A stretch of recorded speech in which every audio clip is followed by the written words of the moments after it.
बच्चों, आज का टॉपिक है गुप्त साम्राज्य। गुप्त साम्राज्य का उदय 240 ईस्वी में हुआ था। अगर कालावधि देखा जाए तो गुप्त साम्राज्य 240 ईस्वी से 510 ईस्वी तक रहा है। गुप्त राजवंश या गुप्त साम्राज्य प्राचीन भारत का एक हिंदू साम्राज्य था। इतिहासकारों ने गुप्तकालीन समय को या इस अवधि को भारत का स्वर्ण युग भी कहा है। गुप्तकालीन जो भाषा रही है संस्कृत रही है।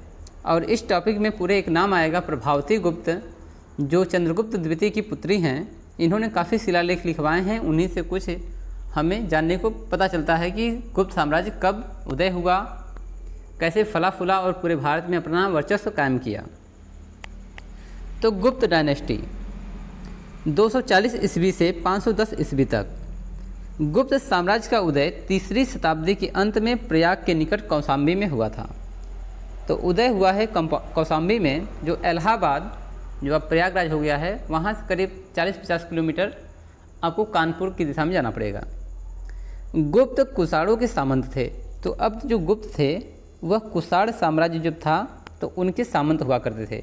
सामंत क्या होते हैं? जैसे कि एक साम्राज्य में कई राजा हैं, आप इस प्रकार समझ सकते हैं। जैसे प्रधानमंत्री हैं तो उनकी जो मंत्री हैं वो सामंत कहलाएंगे। तो गुप्त जो थे वह कुषाणों के सामंत हुआ करते थे। गुप्त वंश का संस्थापक श्री गुप्त को माना जाता है। श्री गुप्त का जो दिखाया गया है कि 240 ईस्वी से 280 ईस्वी तक शासन रहा है, लगभग 40 साल। अब देखते हैं कि इनकी वंशावली कैसे चलती है। तो यहाँ पर गुप्त साम्राज्य के पहले जो शासक के रूप में आए हैं श्री गुप्त, 240 ईस्वी से 280 ईस्वी तक रहे हैं। घटोत्कच का शासनकाल 280 ईस्वी से 319 ईस्वी तक है। चंद्रगुप्त प्रथम 319 ईस्वी से 335 ईस्वी तक शासनकाल रहा है। समुद्रगुप्त, जिन्हें भारत का नेपोलियन भी कहा जाता है, इनका शासनकाल 335 ईस्वी से 375 ईस्वी तक माना जाता है। रामगुप्त जो समुद्रगुप्त के बड़े बेटे हैं, इनका शासनकाल काफ़ी कम समय के लिए रहा है क्योंकि ये दुर्बल राजा थे। इसके बाद आते हैं इनके छोटे भाई चंद्रगुप्त द्वितीय। इनका शासनकाल 380 ईस्वी से 413 ईस्वी तक रहा है। इनके बाद आते हैं कुमारगुप्त। इनका शासनकाल 413 ईस्वी से 454 ईस्वी तक रहा। इसके बाद आते हैं स्कंदगुप्त। इनका शासनकाल 455 ईस्वी से 467 ईस्वी तक रहा। इसके बाद पुरुगुप्त आए और नरसिंहगुप्त आए। इनका दोनों लोग का शासनकाल मिला करके 467 से 473 तक रहा। आगे आते हैं कुमारगुप्त द्वितीय। इनका शासनकाल 473 ईस्वी से 474 ईस्वी तक रहा है, यानी कि काफ़ी कम समय के लिए, क्योंकि राज्य का पतन हो रहा था। आगे आते हैं बुद्धगुप्त।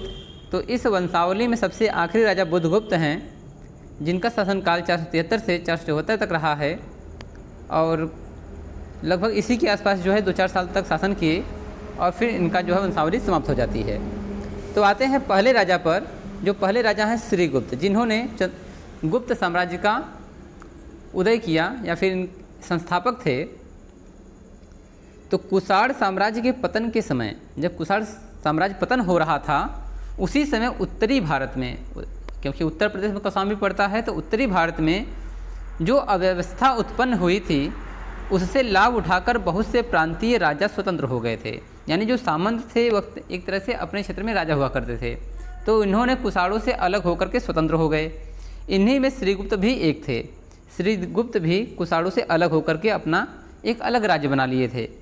गुप्त राजवंश की स्थापना महाराजा श्रीगुप्त ने 275 ईस्वी में किया था। तो यहाँ पर कुछ सन का डिफरेंस आ सकता है, पर यहाँ माना गया है कि 275 ईस्वी में किए थे, क्योंकि यह जो है एक फिक्स टाइम नहीं है।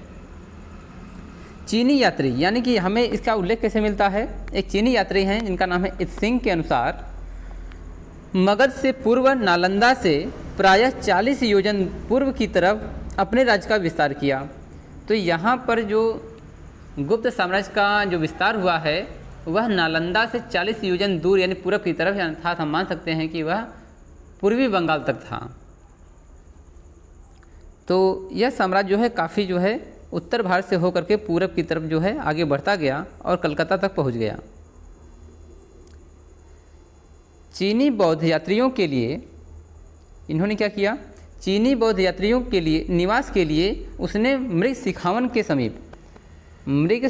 के समीप एक विहार का निर्माण करवाया था और उसका खर्च चलाने के लिए 24 गांव भी प्रदान किए थे। तो श्रीगुप्त ने एक काम किया था कि मृग सिखावन स्थान पर उन्होंने बौद्ध भिक्षुओं के लिए एक विहार बनवाया और उसका खर्चा चलाने के लिए 24 गाँव को एक सौंप दिया था काम कि आप लोग जो है इस विहारों का खर्चा उठाएं। श्रीगुप्त जो है भारवियों के अधीन छोटे से राज्य प्रयाग का शासक था। तो यदि हम गुप्त साम्राज्य के पहले की बात करें तो पहले में भारवीय लोगों का भी शासन रहा है। यह एक वंशावली है कि गुप्त साम्राज्य के पहले कौन कौन से साम्राज्य हुआ करते थे, अब बाद में कौन कौन से हुए। तो श्रीगुप्त जो है भारवियों के अधीन छोटे से राज्य प्रयाग का शासक था, यानी कि इस डायरेक्ट जो है कुषाणों के संपर्क में नहीं थे, परंतु यह भारवी राजाओं के संपर्क में थे, जो प्रयाग के निकट इनका एक छोटा सा कस्बा था, यानी छोटा सा एरिया था जिस पर ये शासन किया करते थे। श्रीगुप्त का पुत्र जो है घटोत्कच था और घटोत्कच ने 280 से 319 ईस्वी तक शासन किया। तो यानी कि जो श्रीगुप्त जो है अपने पुत्र को राज्यपाट सौंपते हैं लगभग 280 ईस्वी में, और इनका शासनकाल रहा है घटोत्कच का 319 तक, लगभग जो है 39 सालों तक 39। अब आगे देखते हैं कि घटोत्कच जो है गुप्त साम्राज्य को कितना दूर तक ले जाते हैं। घटोत्कच को लगभग 280 ईस्वी में श्रीगुप्त में अपना उत्तराधिकारी बनाया था। तो 280 ईस्वी में श्रीगुप्त ने अपना उत्तराधिकारी अपने पुत्र घटोत्कच को बनाया। घटोत्कच तत्सामयिक शक साम्राज्य का सेनापति था, यानी शक साम्राज्य का सेनापति घटोत्कच हुआ करते थे। तो उस समय शकों का भी काफ़ी जो है वर्चस्व रहा है। शकों में देखा जाए तो कनिष्क का नाम आता है, जो काफ़ी प्रतापी राजा हुए हैं। तो उस समय जो घटोत्कच से शक साम्राज्य के सेनापति थे। इस घटोत्कच का आप उल्लेख महाभारत से मत करिएगा, क्योंकि ये जो है गुप्तकालीन है, वो महाभारत की अलग कहानियाँ हैं। तो शक साम्राज्य का सेनापति थे उस समय। शक जाति, यहाँ बहुत इंपॉर्टेंट बात कह रहा है कि जो शक जाति है वह ब्राह्मणों से बलपूर्वक क्षत्रिय बनने को आतुर थी। तो शक लोग जो थे वह अपने आप को क्षत्रिय बनाना चाहते थे।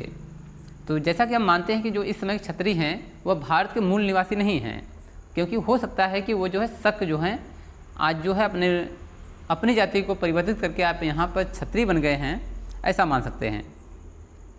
तो शक जाति ब्राह्मणों से बलपूर्वक क्षत्रिय बनने के लिए आतुर थी। घटोत्कच ने महाराज की उपाधि धारण की। तो उसी समय जो है घटोत्कच जो है महाराज की उपाधि धारण करते हैं। घटोत्कच काल की मुद्राओं पर श्री घटोत्कच गुप्तस्य या घट लिखा हुआ है। तो इसका उल्लेख जो है मुद्राओं से प्राप्त होता है कि जो घटोत्कच नामक एक राजा भी थे, जिनका नाम श्री घटोत्कच गुप्तस्य या घट लिखा हुआ है। तो इसका उल्लेख हमें कहाँ कहाँ से मिला? एक तो चीनी यात्रियों से मिला है और दूसरा जो है मुद्राओं से मिला है कि गुप्त साम्राज्य का कब उदय हुआ, कैसे हुआ, कौन कौन सिक्कों पर, मुद्राओं पर क्या क्या लिखा हुआ है। आगे जो है शक राज परिवार तो क्षत्रित्व हस्तगत हो चला था, यानी कि जो इनका राज परिवार था वो लगभग जो है क्षत्रिय हो चला था। यानी कि उनका जो है ये चाहते थे शक लोग कि हम लोग क्षत्रिय हो जाएं, किंतु साधारण राजकर्मी अपनी क्रूरता के माध्यम से क्षत्रित्व पाने का इस प्रकार ललायत हो गए। तो अब जो शक परिवार थे वो क्षत्रिय तो हो गए, परंतु इनके जो सेनापति थे, जो सैनिक थे, वो भी अपने आप को क्षत्रिय कहलवाने के लिए बलपूर्वक क्रूरतापूर्वक लोगों पर अत्याचार करने शुरू कर दिए। इस प्रकार ललायत हो रहे कि उन्होंने अत्याचारों से ब्राह्मण त्रस्त हो उठे। तो जब उन्होंने अत्याचार करना शुरू कर दिया कि ब्राह्मण जो है काफ़ी परेशान हो गए, ब्राह्मणों ने क्षत्रियों की शरण ली। तो अब ब्राह्मणों ने जो रियल में क्षत्रिय थे उनकी शरण मांगी, किंतु पहले से ही उनसे रूठ थे। जो क्षत्रिय थे ब्राह्मणों से काफ़ी रुष्ट थे, क्योंकि इन्होंने शकों को क्षत्रित्व प्रदान करने का एक तरह से वचन ले लिया था या क्षत्रिय बनाना शुरू कर दिया था, जिस कारण से ब्राह्मणों की जो रक्षा है वह नहीं हो सकी। ब्राह्मण जो है बार बार जो है प्रताड़ित होते जा रहे थे। ठीक है, इसी जाति विपणन में पढ़कर, जो जाति का विपणन है, इसका कहने का मतलब है कि जाति, एक जाति से दूसरी जाति में लोग ट्रांसफ़र हो रहे थे। पढ़कर एक ब्राह्मण की रक्षा हेतु घटोत्कच ने कर्ण और सुवर्ण नामक 2 शक मल्लों को मार गिराया। तो उस समय जो है घटोत्कच ने आवेश में आकर के एक ब्राह्मण की रक्षा करते हुए कर्ण और सुवर्ण नामक 2 शक पहलवानों को मार दिया। यह उनका स्पष्ट राजद्रोह था। इससे शकराज क्रोधित हो गए, मानो ब्राह्मण और क्षत्रिय इस धरती से उड़ जाएंगे।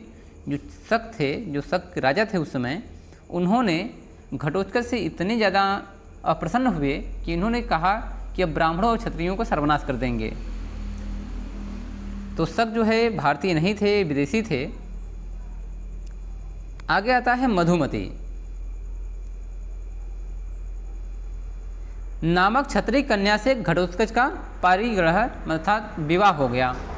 मधुमती नामक लड़की से घटोत्कच की शादी हो जाती है। लिच्छवियों ने, लिच्छवी जो है आज बिहार में पड़ता है, लिच्छवी एक्सप्रेस भी चलती है। लिच्छवियों ने घटोत्कच को शरण दी। जब उन्होंने मल्लों को मार गिराया तो उन शकों से बचने के लिए इन्होंने बिहार की तरफ पलायन किया, जिससे कि इनको शरण जो है लिच्छवियों ने दिया। और उसके पुत्र चंद्रगुप्त प्रथम के साथ, तो जो वहाँ पर लिच्छवियों थे, जो लिच्छवी साम्राज्य था, घटोत्कच के पुत्र जो है चंद्रगुप्त प्रथम हैं, इनके साथ अपनी पुत्री कुमार देवी का विवाह कर दिया। तो चंद्रगुप्त प्रथम का जो विवाह होता है कुमार देवी के साथ होता है। प्रभावती गुप्त के, अब देखिए यहाँ पे एक नाम आया है प्रभावती गुप्त। ये चंद्रगुप्त द्वितीय की लड़की हैं। अब चंद्रगुप्त द्वितीय कौन है? ये समुद्रगुप्त के छोटे लड़के हैं। प्रभावती गुप्त के पूना एवं रुद्रपुर ताम्रपत्र अभिलेखों में घटोत्कच को गुप्त वंश का प्रथम राजा बताया गया है। तो जब वंशावली आगे चलती है तो प्रभावती गुप्त ने घटोत्कच को ही गुप्त साम्राज्य का संस्थापक बताया है। श्रीगुप्त जो है यहाँ पर गायब हो जाते हैं। इसका राज्य संभवतः मगध के आसपास ही था। जब ये लिच्छवी में जाकर निवास करने लगे तो वहाँ पर गुप्त साम्राज्य जो है वही लिच्छवी के पास में मगध के आसपास जो है क्षेत्र उनका हो गया था। महाराज घटोत्कच ने लगभग 319 ईस्वी तक शासन किया। तो ये गद्दी पर बैठे थे 280 ईस्वी में और शासन किया इन्होंने 319, यानी 20 + 19 39 सालों तक इनका शासन रहा। अब आते हैं चंद्रगुप्त प्रथम। इनका शासनकाल घटोत्कच के बाद 320 ईस्वी में, और जो इनका आखिरी समय था 335 ईस्वी तक, यानी कि लगभग इन्होंने 15 सालों तक शासन किया। चंद्रगुप्त जो प्रथम हुए इन्होंने 15 सालों तक शासन किया, 320 ईस्वी से 335 ईस्वी तक। चंद्रगुप्त प्रथम इतिहास के प्रसिद्ध गुप्त वंश का प्रवर्तक और प्रथम शासक था। तो चंद्रगुप्त प्रथम को गुप्त साम्राज्य का प्रथम राजा आप मान सकते हो, जो अपने वंशावली को आगे बढ़ाए, यानी गुप्त वंश का प्रवर्तक भी थे और प्रथम शासक थे। इस वंश का आरंभ 26 जनवरी 320 AD को माना जाता है, यानी कि यहाँ पर एक समय फिक्स कर दिया गया है, जबकि इतिहास जो है डेट कंफर्म नहीं करता है, परंतु बताया गया है कि 320 ईस्वी को चंद्रगुप्त जो है राजगद्दी पर बैठते हैं, तब से इस वंश का प्रारंभ हो जाता है, यानी कि राज्याभिषेक होता है। चंद्रगुप्त प्रथम ने अपना शासन मगध से इलाहाबाद, जो आज प्रयागराज हो गया है, तक विस्तार किया। अब प्रारंभ कहाँ हुआ था? कौशाम्बी से। गए लोग बिहार यानी कि मगध में, वहाँ पर भी शासन स्थापित हुआ, तो इन्होंने अपना विस्तार इलाहाबाद तक कर दिया। महाराजा धीराज की उपाधि धारण की। उस समय महाराजा धीराज की उपाधियाँ काफ़ी प्रचलित थीं, तो इन्होंने धारण करके इसने पाटलिपुत्र को अपनी राजधानी बनाया। तो गुप्त साम्राज्य का जो राजधानी है वो है पाटलिपुत्र। पत्नी का नाम कुमार देवी, जो लिच्छवी राजकुमारी थी, जिनका शादी हो गया था चंद्रगुप्त प्रथम के साथ। कुमार देवी के साथ विवाह कर चंद्रगुप्त प्रथम ने वैशाली राज्य प्राप्त किया, यानी कुमार देवी का अगर शादी इन्होंने किया तो राजकुमारी थी, तो इनको जो है वैशाली राज्य जो है दे दिया गया। चंद्रगुप्त कुमार देवी प्रकार के सिक्के के पृष्ठ भाग पर सिंह वाहिनी देवी दुर्गा की आकृति बनी हुई है। तो जो सिक्के मिले हैं चंद्रगुप्त के, उसमें जो है सिंह वाहिनी दुर्गा की आकृति बनी हुई है। इससे हम मान सकते हैं कि उस समय वैदिक सभ्यता ज़्यादा थी, लोग देवी देवताओं में, यानी हिंदू सभ्यता काफ़ी चरम पे था।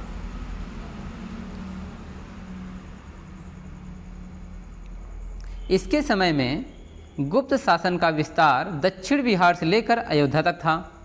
तो अयोध्या जो है कौशाम्बी के जस्ट बगल में है, करीब 80-90 किलोमीटर का अंतर पड़ेगा। तो बिहार से लेकर के कौशाम्बी, अयोध्या तक इनका शासन विस्तार हो गया था।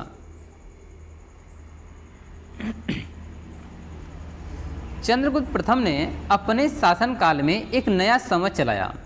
तो यहाँ पर इम्पोर्टेंट टॉपिक यह बनता है कि चंद्रगुप्त प्रथम ने एक नया संवत चलाया जिसे गुप्त संवत कहा जाता है।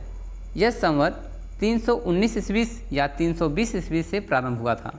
यानी गुप्त संवत जो है 319 से 320 ईस्वी के आसपास प्रारंभ हुआ था। गुप्त संवत तथा शक संवत, गुप्त संवत जो अभी 319 की बात हो रही है, और शक संवत जो शक राजाओं ने शुरू किया था 78 ईस्वी के बीच 240 वर्षों का अंतर है। यानी शक जो है अपना एक शक संवत चलाए थे जो 78 ईस्वी में शुरू हुआ था, और गुप्त संवत जो लगभग 319 या 320 में प्रारंभ हुआ। इन दोनों के बीच में 240 वर्षों का अंतर रहा है। यानी कि शक संवत और गुप्त संवत, यानी कि शक संवत पहले से था, लगभग इन्होंने 250 सालों से ज़्यादा भी शासन किया है, तो इनके बीच में इतना अंतर है। प्राचीन काल में महाराज विशेषण तो अधीनस्थ सामंत राजाओं के लिए भी प्रयुक्त होता था। यानी जो सामंत राजा थे महाराज नामक उपाधि धारण करते थे। आज भी लोग जो है एक दूसरे के मजाक में महाराज ही बोल देते हैं। तो यहाँ पर अधीनस्थ राजा जो सामंत थे उन्होंने अपने नाम के आगे महाराज लगाते थे। पर महाराजाधिराज ये काफ़ी बड़ी पदवी है, केवल ऐसे ही राजाओं के लिए प्रयोग किया जाता था जो पूर्णतया स्वाधीन व शक्तिशाली हो। आप मान सकते हो कि महाराजाधिराज की उपाधि वही धारण करता था जो सम्राट बनता था या फिर पूर्णतः स्वतंत्र हो और शक्तिशाली हो। यहाँ पर सीमा विस्तार है कि गुप्त साम्राज्य जो है चंद्रगुप्त के समय में कहाँ तक विस्तार किया, यानी चंद्रगुप्त प्रथम के समय में कहाँ तक। तो पूरब में बंगाल तक, पश्चिम में मगध, अयोध्या, कौशाम्बी तक, और उत्तर में प्रयाग यानी गंगा किनारे किनारे जो है पूरे क्षेत्र में इनका कब्जा था। समुद्रगुप्त को अपना उत्तराधिकारी बनाने के बाद, जो समुद्रगुप्त थे जो भारत के नेपोलियन थे, वो चंद्रगुप्त प्रथम के पुत्र थे। समुद्रगुप्त को अपना उत्तराधिकारी बनाने के बाद चंद्रगुप्त प्रथम ने संन्यास ग्रहण कर लिया, और संन्यास ग्रहण करने के कुछ समय बाद इनकी मृत्यु हो जाती है। लगभग 330 ईस्वी में चंद्रगुप्त प्रथम की मृत्यु हो गई। 330 ईस्वी में चंद्रगुप्त प्रथम की मृत्यु हो गई। अब आगे वंशावली चलती है समुद्रगुप्त पर। समुद्रगुप्त का जो शासनकाल रहा है 335 ईस्वी से 375 ईस्वी तक।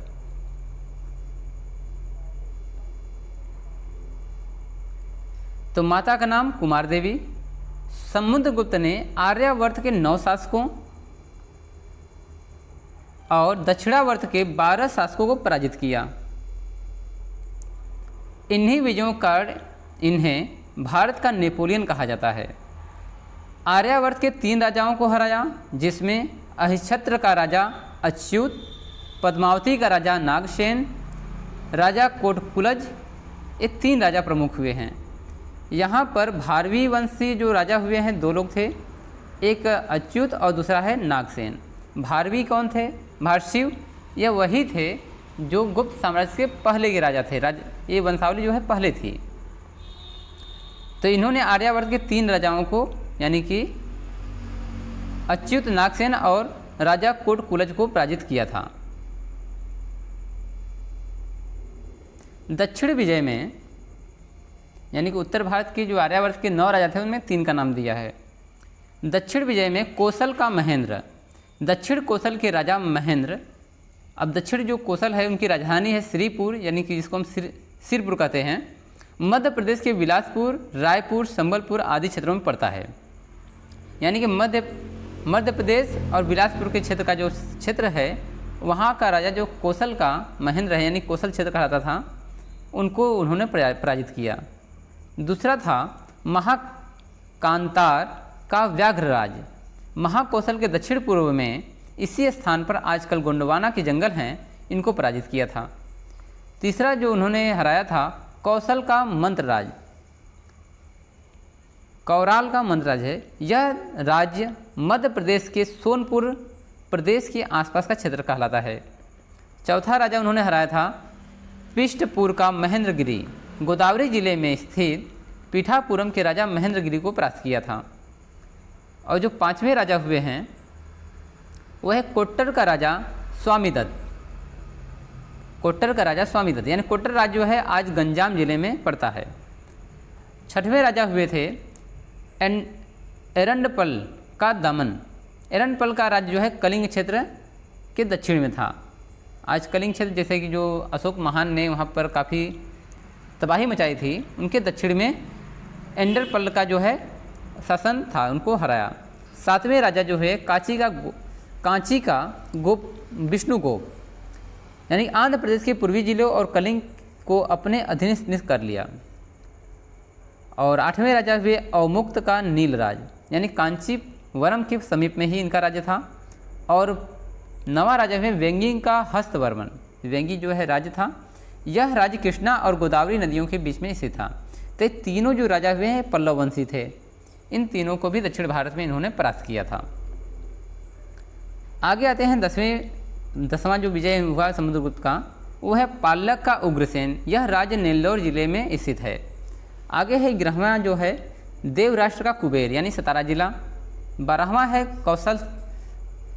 कौशथलपुर का धनंजय। यह राज्य उत्तरी आरकोट जिले में पड़ता है। इलाहाबाद के स्तंभ शिलालेख में समुद्रगुप्त की उपलब्धियों का वर्णन है। तो ये जो जितने भी जीते हैं इन्होंने, इनका वर्णन मिलता है हमें इलाहाबाद के स्तंभ में, जो सभी जीतों का वर्णन वहाँ पर विस्तार पूर्वक दिखाया गया है। अब आते हैं समुद्रगुप्त की अधीनता, यानी किन किन लोगों ने समुद्रगुप्त की अधीनता को स्वीकार किया। समतट या दक्षिण पूर्व बंगाल ने, कामरूप या असम ने, यानी कि असम ने, पश्चिम बंगाल ने, नेपाल ने, असम का नौगांव प्रदेश, और कटरपुर या कुमायूं, यानी कुमायूं जो है आज गढ़वाल पड़ता है, यानी पर्वतीय क्षेत्र है, इन्होंने भी अधीनता स्वीकार कर लिया था। समुद्रगुप्त विष्णु का उपासक था। तो यहाँ पर दिखाता है कि यह जो थे पौराणिक थे, काफ़ी जो है हिंदू धर्म से जुड़े हुए थे, तो विष्णु भगवान के उपासक माने जाते हैं। समुद्रगुप्त का दरबारी कवि हरिशेर था। पूछा जाता है हरिशेर किसके दरबारी थे, तो समुद्रगुप्त के दरबारी कवि थे, जिसने इलाहाबाद प्रशस्ति लेख की रचना की।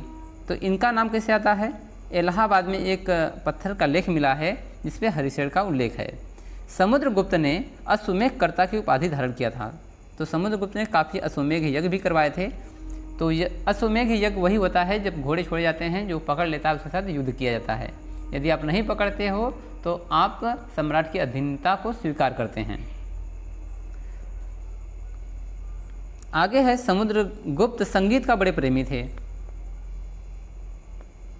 तो समुद्रगुप्त जो हुए हैं वो संगीत के बड़े प्रेमी थे। संगीत प्रेमी समुद्रगुप्त, ये काफ़ी बार एग्जाम में पूछा गया है। ऐसा अनुमान उनके सिक्कों से उन्हें वीणा वादन करते हुए दिखाए जाने के कारण लगाया गया है। तो बहुत से सिक्के मिले हैं गुप्तकालीन जिनमें वीणा बजाते हुए समुद्रगुप्त को दिखाया गया है। तो इससे पता चलता है कि वो बड़े संगीत प्रेमी भी थे। आगे है समुद्रगुप्त ने विक्रमंक की उपाधि धारण किया था। इसे कविराज भी कहा जाता है। तो यहाँ पर समुद्रगुप्त ने 2 उपाधियां धारण की, कविराज और विक्रमंक, यानी कि आगे चल के यही गुप्त साम्राज्य में विक्रमादित्य की भी उपाधियां देखने को मिलेगी। इसमें काफ़ी जो है असमंजस रहता है कि कहीं विक्रमादित्य दूसरे तो नहीं हैं, या फिर गुप्तकालीन राजा ही तो विक्रमादित्य की उपाधि धारण नहीं किए। ये काफ़ी जो है मिलता जुलता सब्जेक्ट है। तो माना जाता है कि गुप्तकालीन राजाओं ने ही विक्रमादित्य की उपाधि धारण किया था। देखते हैं आगे क्या होता है। इनकी पटरानियाँ कौन थी। सम्राट समुद्रगुप्त की अनेक रानियाँ थीं, पर अग्रमहिषी पट्ट महादेवी का पद दत्त देवी को प्राप्त था। यानी अग्रमहिषी पट्ट महादेवी यानी कि पद जो है दत्त देवी को प्राप्त था। इसी से चंद्रगुप्त द्वितीय विक्रमादित्य का जन्म हुआ। तो चंद्रगुप्त द्वितीय जो समुद्रगुप्त के छोटे लड़के हैं, इनका जो जन्म हुआ अग्रमहिषी पट्ट महादेवी के द्वारा हुआ था। तो यही जो राजा हुए विक्रमादित्य की उपाधि धारण करने लगे। तो इनमें विक्रमादित्य के ऊपर काफ़ी कहानियाँ हम लोगों ने बचपन में पढ़ी होंगी कि चंद्रगुप्त विक्रमादित्य का सिंहासन, तमाम तरह की कहानियाँ थी। तो 50 वर्ष के लगभग शासन करने के बाद 378 ईस्वी में समुद्रगुप्त स्वर्ग को सिधार जाते हैं।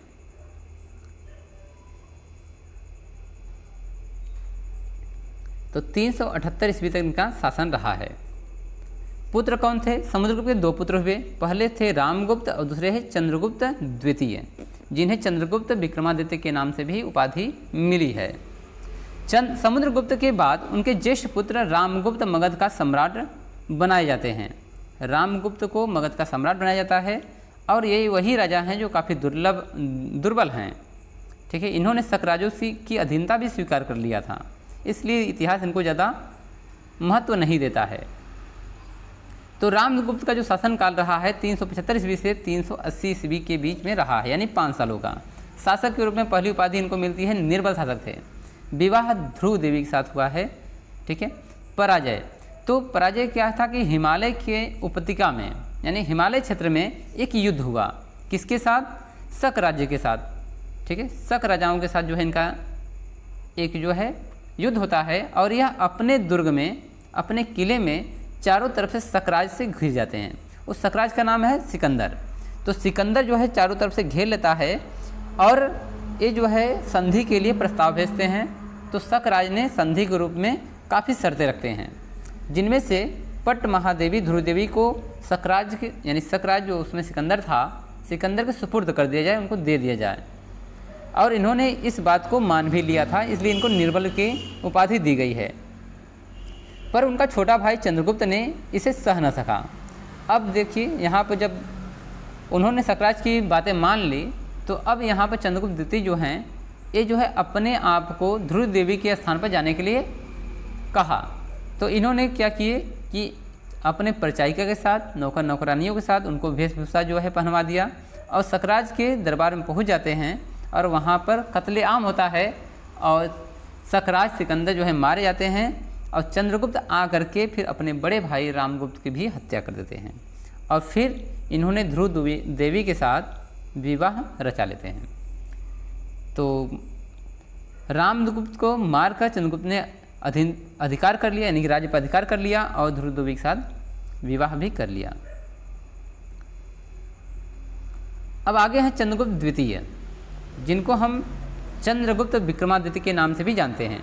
इनका शासनकाल 380 ईस्वी से 415 ईस्वी तक रहा है, लगभग 35 सालों तक। समुद्रगुप्त का पुत्र चंद्रगुप्त द्वितीय समस्त गुप्त राजाओं में सर्वाधिक शौर्य एवं वीरोचित गुणों से संपन्न था। यानी कि पूरे गुप्त साम्राज्य में अगर कोई प्रतापी राजा हुआ है तो चंद्रगुप्त द्वितीय, जिनको हम चंद्रगुप्त विक्रमादित्य भी कहते हैं, यानी चंद्रगुप्त द्वितीय जो है इस पूरे गुप्त साम्राज्य में सबसे प्रतापी राजा हुए। शकों पर विजय प्राप्त करके जब सिकंदर को मार दिया, सिकंदर जो थे शकराज थे, उन्होंने विक्रमादित्य की उपाधि धारण किया था। वह शकारी भी कहलाए, शक राजा को मारने के बाद अपने आप को शकारी भी कहलाए। मालवा, काठियावाड़, गुजरात और उज्जैनी को अपने साम्राज्य में मिलाकर अपने पिता के राज्य का और भी अधिक विस्तार कर लिया। यानी समुद्रगुप्त जो थे वो पूरे तो लगभग 21-22 राजाओं को हराए थे, 5-7 राजाओं ने उनकी अधीनता स्वीकार किया था। इन्होंने 5-6 यानी मालवा, काठियावाड़, गुजरात, उज्जैनी को भी अपने साम्राज्य में विस्तार कर लिया। तो यहाँ पर हम लोग कहानी जब पढ़ते हैं तो उज्जैनी का नाम आता है। उज्जैन में जो है वो सिंहासन मिला था, कहानी है। चीनी यात्री फाह्यान, अब इनके समय में एक यात्री आया था फाह्यान। हम जब पहले पढ़े श्रीगुप्त तो उसमें इत्सिंग का नाम आया था, पर यहाँ फाह्यान है। चीनी यात्री फाह्यान उनके समय में 6 वर्षों तक भारत में रहे। 6 वर्षों तक फाह्यान भारत में रहे और रहने का जो शासनकाल है, उनका जो रहने का समय है 399 ईस्वी से 404 ईस्वी तक। यानी कि इन्होंने टोटल 6 सालों तक भारत में रहे और उन्होंने भारत के इतिहास के बारे में जाना। अब इनका सेनापति कौन था? सेनापति आम्रकादव था। सेनापति आम्रकादव। अनुश्रुतियों में चंद्रगुप्त द्वितीय ने अपनी पुत्री प्रभावती, जो प्रभावती के शिलालेख मिलते हैं, उस चंद्रगुप्त द्वितीय की पुत्री थी, का विवाह वाकाटक नरेश रुद्रसेन से किया था। राजधानी पाटलिपुत्र और उज्जैन, यहाँ पर 2 राजधानियाँ चंद्रगुप्त द्वितीय की मिलती हैं, पाटलिपुत्र और उज्जैन। उज्जैन कहाँ पर है? एमपी में। महाकवि कालिदास, यहाँ पर एक महान हमारे कवि मिल गए हैं। महाकवि कालिदास इनके दरबार की शोभा बढ़ाते थे। तो अभिज्ञान शाकुंतलम आपने पढ़ा होगा, कालिदास की रचना है, जो चंद्रगुप्त द्वितीय या चंद्रगुप्त विक्रमादित्य के दरबारी कवि थे। वह वैष्णव थे, यानी कि वैष्णव मतलब कि ये भी भगवान विष्णु के उपासक थे। गुप्त राजाओं के काल को भारतीय इतिहास का स्वर्ण युग कहा जाता है। ये सबसे ज़्यादा प्रतीत होता है चंद्रगुप्त द्वितीय के समय में। विष्णु पुराण 4:24-68 में से ज्ञात होता है कि संभवतः गुप्त काल से पूर्व अवंती पर आभिर इत्यादि शूद्रों या विजाति का अधिपत्य था। आभिर जो है काफ़ी निम्न कास्ट की जातियाँ आती हैं, तो माना जाता है कि अवंती पर आभिरों का या शूद्रों का या फिर विजातियों का आधिपत्य स्थापित था। इसका मतलब ये है कि चंद्रगुप्त द्वितीय जो थे वो क्षत्रिय हुआ करते थे। ऐतिहासिक परंपरा से हमें यह विदित होता है या ज्ञात होता है कि प्रथम शती ईस्वी पूर्व में लगभग 58 ईस्वी पूर्व या 57 ईस्वी पूर्व में विक्रम संवत के संस्थापक किसी अज्ञात राजा ने शकों को हराकर उज्जैनी को राजधानी बनाया था। गुप्त काल में चंद्रगुप्त द्वितीय ने अवंती को पुनः विजय किया और वहाँ से विदेशी सत्ता को उखाड़ फेंका। तो यहाँ पर जो है इतिहास थोड़ा सा डगमगा जाता है, यानी कि माना जाता है जो विक्रम संवत है वह 57 ईस्वी पूर्व में शुरू हुआ था, परंतु उसी जगह पर हम देखते हैं चंद्रगुप्त द्वितीय का भी उल्लेख मिलता है कि इन्होंने शकों को मार के भगाया था। तो किसकी बात सत्य मानी जाए, क्योंकि हम देख रहे हैं कि 57 ईस्वी के आसपास एक जो है शक संवत चला था, परंतु यहाँ ईसा पूर्व पहले की बात हो रही है। तो यहाँ पर विक्रमादित्य यानी चंद्रगुप्त विक्रमादित्य और चंद्रगुप्त द्वितीय इन दोनों में काफ़ी जो है बहस का विषय है, या फिर ये कह सकते हैं असमंजस का विषय है। चलिए ठीक है, आगे चलते हैं। कुछ विद्वानों के मत में 57 ईस्वी पूर्व विक्रमादित्य नाम का कोई राजा नहीं था।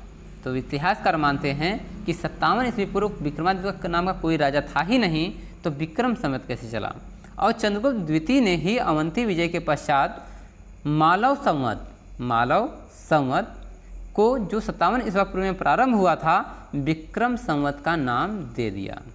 यानी 57 ईस्वी पूर्व में मालव संवत था, तो विक्रमादित्य ने या फिर चंद्रगुप्त द्वितीय ने इसे विक्रम संवत का नाम दिया, एक नया जो है नाम दिया कैलेंडर का। शकों पर विजय के उपलक्ष्य में चंद्रगुप्त द्वितीय ने चांदी के सिक्के चलाए। तो शकों को जब हराया चंद्रगुप्त द्वितीय ने तो चांदी के सिक्के चलाए, और हराने वाले किसको था, सिकंदर सकराज। चंद्रगुप्त द्वितीय ने भी अश्वमेघ यज्ञ करवाया था। तो अश्वमेघ यज्ञकर्ता कितने हो गए, 2, समुद्रगुप्त और चंद्रगुप्त द्वितीय।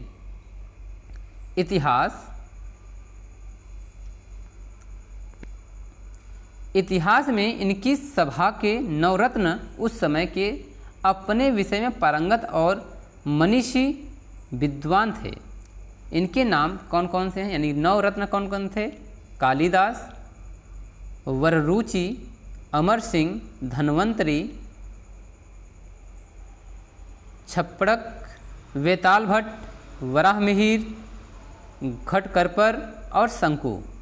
तो इस नवरत्न चंद्रगुप्त द्वितीय के दरबार की शोभा बढ़ाते थे। आगे की जो वंशावली है उसमें आते हैं कुमारगुप्त प्रथम। इनका शासनकाल 415 ईस्वी से 454 ईस्वी तक रहा है। गोविंद गुप्त, इनका नाम एक और आता है गोविंद गुप्त। चंद्रगुप्त द्वितीय की मृत्यु के बाद उनका पुत्र कुमारगुप्त राजगद्दी पर बैठते हैं। यह पट्ट महादेवी ध्रुव देवी के पुत्र थे। ध्रुव देवी कौन थी, चंद्रगुप्त द्वितीय ने इनसे शादी किया था। पहली शादी इनके साथ रामगुप्त के साथ हुई थी। बल्क से पंजाब की खाड़ी तक इनका आबाधित शासन था, यानी कि बिना बाधित कुमारगुप्त का शासन बंगाल की खाड़ी से बल्क तक था। इनके शासनकाल में विशाल गुप्त साम्राज्य में सर्वत्र शांति विराजती थी। इसलिए विद्या, धन, कला आदि की समृद्धि की दृष्टि से यह काल वस्तुतः भारतीय इतिहास का स्वर्ण युग रहा है। यानी कि यहाँ पर कुमारगुप्त प्रथम के समय भी काफ़ी जो है भारत की समृद्धि हुई है, इसलिए इस काल को और अधिक स्वर्ण युग का नाम दिया गया है। कुमारगुप्त ने भी अश्वमेघ यज्ञ करवाया। अब 3 राजा हो गए। कुमारगुप्त ने कुल 40 वर्षों तक शासन किया। उसके राज्यकाल के अंतिम भाग के मध्य में भारत की नर्मदा नदी के समीप पुष्यमित्र नाम की एक जाति ने गुप्त साम्राज्य की शक्ति के विरुद्ध एक भयंकर विद्रोह कर दिया। यानी कि यहाँ पर जब कुमारगुप्त का शासन का अंतिम समय था तो पुष्यमित्र नाम की एक जाति ने गुप्त साम्राज्य की शक्ति के विरुद्ध भयंकर विद्रोह किया और पुष्यमित्रों को कुमार स्कंदगुप्त ने परास्त किया। तो आगे के राजा का हमें हिंट मिल जाता है कि कुमार स्कंदगुप्त ने पुष्यमित्रों को पराजित कर दिया। नालंदा विश्वविद्यालय की स्थापना कुमारगुप्त ने की थी, ये इम्पोर्टेंट टॉपिक है। नालंदा विश्वविद्यालय की स्थापना किसने किया था? कुमारगुप्त प्रथम ने। कुमारगुप्त प्रथम का उत्तराधिकारी स्कंदगुप्त हुआ, जिसका शासनकाल 455 ईस्वी से 467 ईस्वी तक रहा है। तो इतिहास में हम लोग कुमारगुप्त को नालंदा विश्वविद्यालय के संस्थापक के रूप में जानते हैं।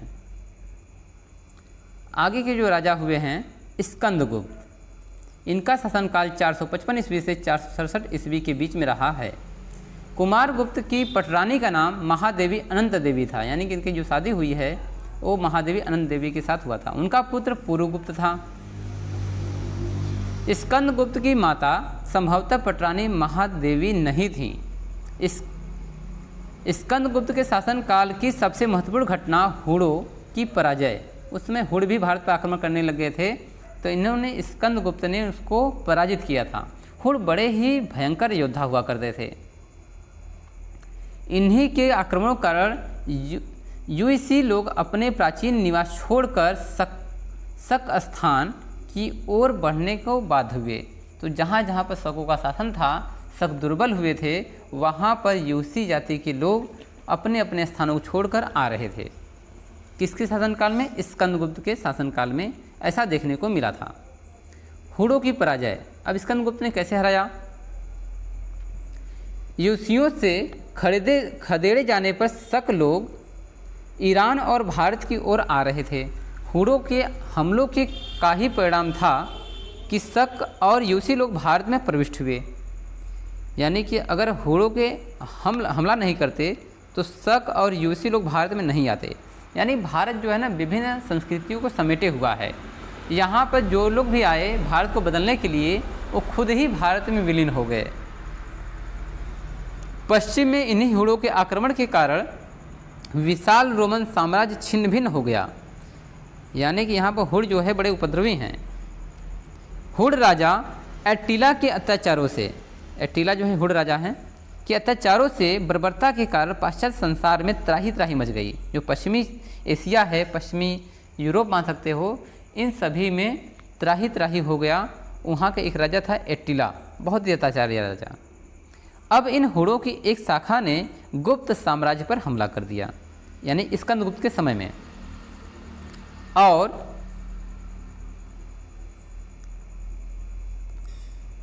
कंबोज जनपद को जीतकर गांधार में प्रविष्ट होना प्रारंभ हो गए। कंबोज को उन्होंने जीत लिया और गांधार में, गांधार कौन है? अफगानिस्तान, आज का अफगानिस्तान। तो भारत जो है अखंड था उस समय। तो कंबोज जनपद को जीतकर गांधार में प्रविष्ट हो गए, यानी कि आना शुरू कर दिए। स्कंदगुप्त ने हुड़ों का मुकाबला करके गुप्त साम्राज्य की रक्षा कर ली। बौद्ध ग्रंथ, एक बौद्ध ग्रंथ है जिनका नाम है चंद्रगर्भ परिपृच्छा के अनुसार हुड़ों के साथ हुए इस युद्ध में गुप्त सेना की संख्या 2 लाख तथा हुड़ों की सेना 3 लाख थी। यानी हुड़ काफ़ी अधिक मात्रा में थे, परंतु गुप्त सेना 2 लाख थी। फिर भी यहाँ पर गुप्त साम्राज्य का विजय होता है, यानी स्कंदगुप्त जीत जाते हैं। सुदर्शन झील, एक काफ़ी बार पूछा गया एग्जाम में पूछा जाता है। तो स्कंदगुप्त के समय में सौराष्ट्र यानी काठियावाड़ के प्रांतीय शासक पड़दत्त था, जिसकी नियुक्ति स्कंदगुप्त ने किया था। उसने गिरनार की प्राचीन सुदर्शन झील का फिर से मरम्मत करवाया। तो मरम्मत करवाने वाले कौन थे? पड़दत्त। गिरनार की जो पुरानी जो है सुदर्शन झील है, इनका इन्होंने फिर से मरम्मत करवाया। इस झील का निर्माण सम्राट चंद्रगुप्त मौर्य ने के समय हुआ था, यानी कि यह मौर्यकालीन तालाब था जिसका नाम है सुदर्शन झील। तो यहाँ पर स्कंदगुप्त के समय में पड़दत्त ने इसका मरम्मत करवाया। तब सौराष्ट्र का शासक वैश्य पुष्यगुप्त था। तो पुष्यगुप्त ही झील का निर्माता था। बाद में अशोक के समय में प्रांतीय शासक तुषास्प, ये तुषास्प जो है ये आते हैं अशोक के भाई।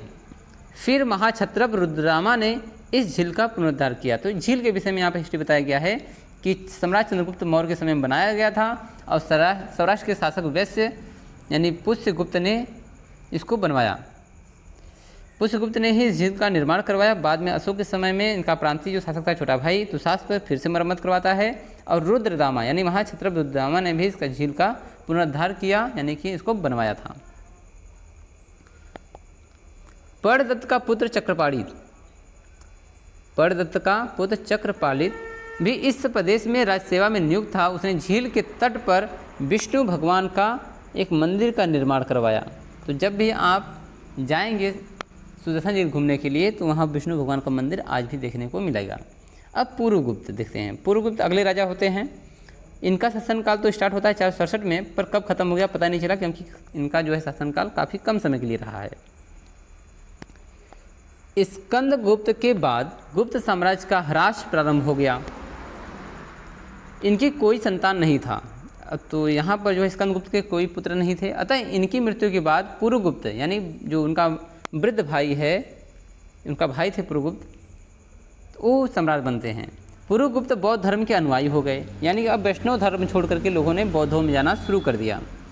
स्कंदगुप्त के निर्बल भाई पुरुगुप्त के शासन में वाकाटक वंश फिर से स्वतंत्र हो गया। जो इनकी अधीनता स्वीकार किए हुए था अब स्वतंत्र हो गया। वाकाटक राजा नरेंद्र सेन ने अपने को स्वतंत्र उद्घोषित कर दिया। समुद्रगुप्त ने इन्हीं वाकाटकों को परास्त करके गुप्त साम्राज्य के अधीन किया था, पर अपने प्रदेश में वाकाटक राजा सामंतों के रूप में विद्यमान थे। तो समुद्रगुप्त की जो मेहनत थी, निर्बल होने के बाद साम्राज्य जो है वाकाटक जो है फिर से स्वतंत्र हो जाते हैं और वह अपने स्वतंत्रता को उद्घोष भी कर देते हैं। तो वहाँ पर 67 हुआ था। अब 473 यानी कि यहाँ पर दो राजा जो है क्लियर हो जाएंगे। नरसिंहगुप्त को देखते हैं। नरसिंहगुप्त सुविख्यात गुप्त वंश का एक प्रमुख शासक था। वह सम्राट पुरुगुप्त का पुत्र एवं उत्तराधिकारी था। उसके बौद्ध पिता ने एक बौद्ध आचार्य को उसकी शिक्षा के लिए नियुक्त किया था। यदि किसी राजा का एक आचार्य बौद्ध हो तो क्या वो कभी मार काटी शिक्षा देगा? बिल्कुल नहीं। नरसिंह ने अपने नाम के साथ बालादित्य उपाधि धारण किया था। तो नरसिंहगुप्त जो थे इन्होंने एक अपना नाम के आगे बालादित्य लगाया। इनके सिक्कों पर एक तरफ नर और दूसरी तरफ बालादित्य लिखा हुआ है यानी कि नरसिंह बालादित्य। वह बौद्ध धर्म के अनुयायी हो जाते हैं। नरसिंह जो है बौद्ध धर्म के अनुयायी हो गए।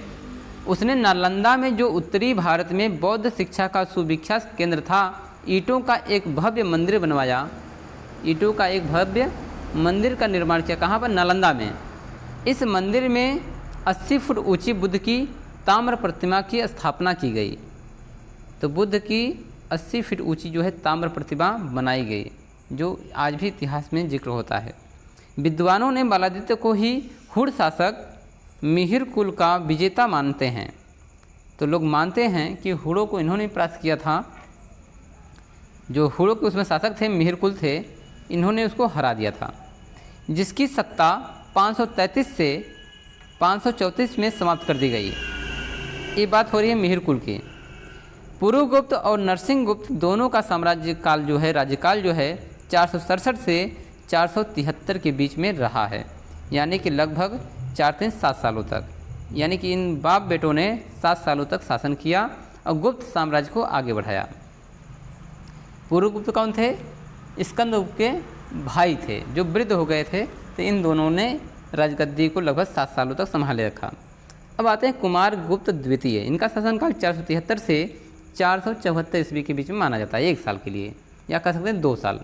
कुमारगुप्त नरसिंहगुप्त के बाद पाटलिपुत्र के राज सिंहासन पर आरूढ़ हुए थे। इसके अस्तित्व का परिचय सारनाथ में से प्राप्त होता है। तो सारनाथ जो हमारे बगल में है, हम भी बनारस के रहने वाले हैं, तो आप लोग सारनाथ जानते होंगे। सारनाथ में उल्लेख किया गया है, जहाँ से हमें कुमारगुप्त नरसिंहगुप्त के बाद पाटलिपुत्र के राज सिंहासन पर आरूढ़ हुए, इनका परिचय यहाँ से मिलता है। गुप्त संवत 154 के एक अभिलेख से प्राप्त होता है, अभिलेख से होता है। सिक्कों से ज्ञात होता है कि उसने विक्रमादित्य की उपाधि धारण की थी। कौन किया था? कुमारगुप्त द्वितीय ने। वह वैष्णव धर्म का अनुयायी था। अब फिर से लोग जो गुप्त कालीन थे वो फिर से जो है वैष्णव धर्म के अनुयायी होने लगे और उन्हें परम भागवत लिखा गया, यानी कि जो भी उनके उल्लेख मिले हैं उनमें लिखा गया कि परम भागवत थे। वाकाटक राजा ने कुमारगुप्त द्वितीय से कई युद्ध किए और मालवा प्रदेश को जीतकर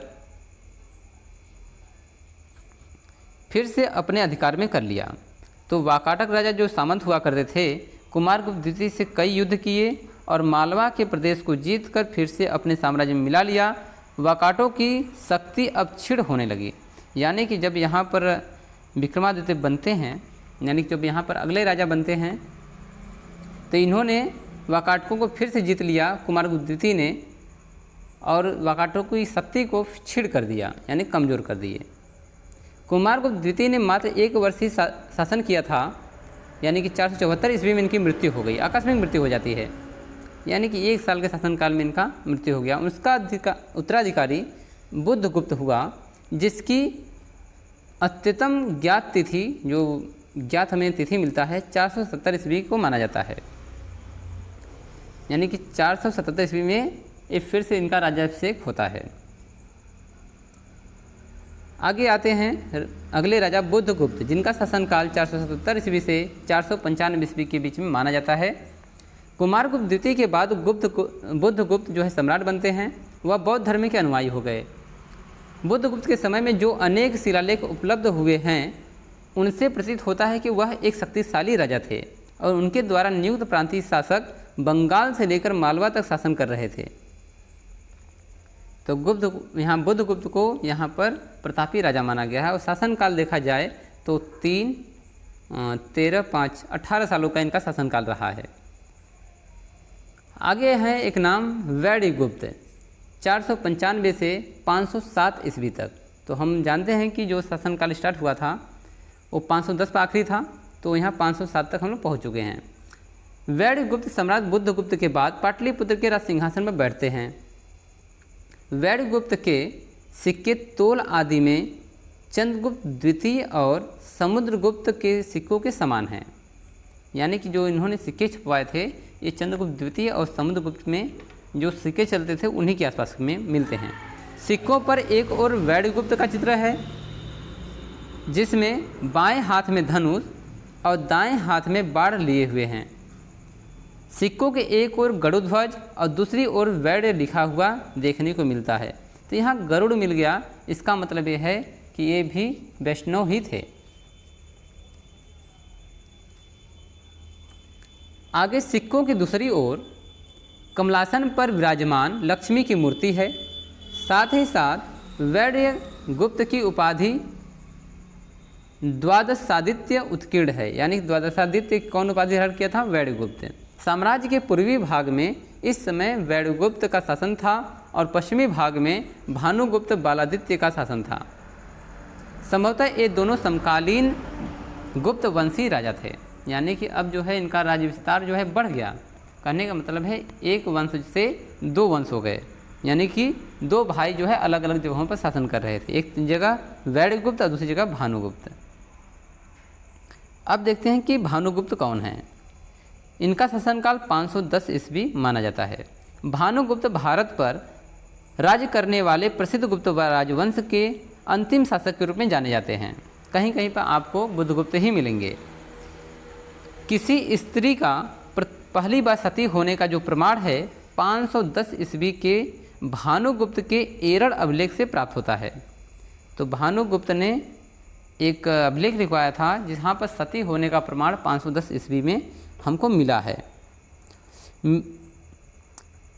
जिसमें किसी भोजराज नामक सेनापति की मृत्यु पर उसकी पत्नी के सती होने का प्रमाण है। तो पहला जो सती होने का जो प्रमाण मिला है, उनका एक सेनापति था भोजराज, उसकी पत्नी जो है अपने पति के साथ सती हो जाती हैं। ये प्रमाण मिलता है 510 ईस्वी में। अब आगे आते हैं कुमारगुप्त। छोटे मोटे जो है अब राजा होने लगे, तो इनका जो है कार्यकाल कुछ नहीं दिखाया गया है, ठीक है। अब देखते हैं कि गुप्तकालीन शासन व्यवस्था क्या रही है।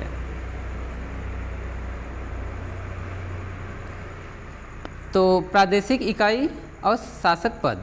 सबसे बड़ी इकाई देश, यानी देश जो है उसमें सबसे बड़ा इकाई था, और शासक थे गुप्ता, यानी गुप्ता कहलाते थे। सबसे बड़ी जो है यहाँ पर इकाई मानी जाती है प्रादेशिक भुक्ति, जिसे उपरिक कहा जाता है। और आगे है विषय, जिसे विषयपति का नाम दिया गया है। पुलिस विभाग का मुख्य अधिकारी दंडपाशिक कहलाता था। दंडपाशिक यानी पुलिस विभाग का सबसे मुख्य अधिकारी।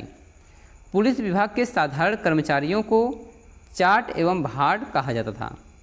जो साधारण पुलिसकर्मी होते थे उन्हें चाट और भाट। प्रशासन की सबसे छोटी इकाई ग्राम थी, यानी गांव जो है प्रशासन की सबसे छोटी इकाई थी। मुखिया ग्रामीण कहलाता था, आज तो प्रधान कहलाते हैं लोग, ठीक है। आगे है ग्राम का प्रशासन ग्राम सभा के द्वारा चलाया जाता था एवं अन्य सदस्य महत्तर कहलाते थे। ग्राम समूहों की छोटी इकाई को पेठ कहा जाता था। भूमि बिक्री संबंधी अधिकारियों के क्रियाकलापों का उल्लेख गुप्त शासक कुमार गुप्त के दामोदर ताम्रपत्र में उल्लेखित है।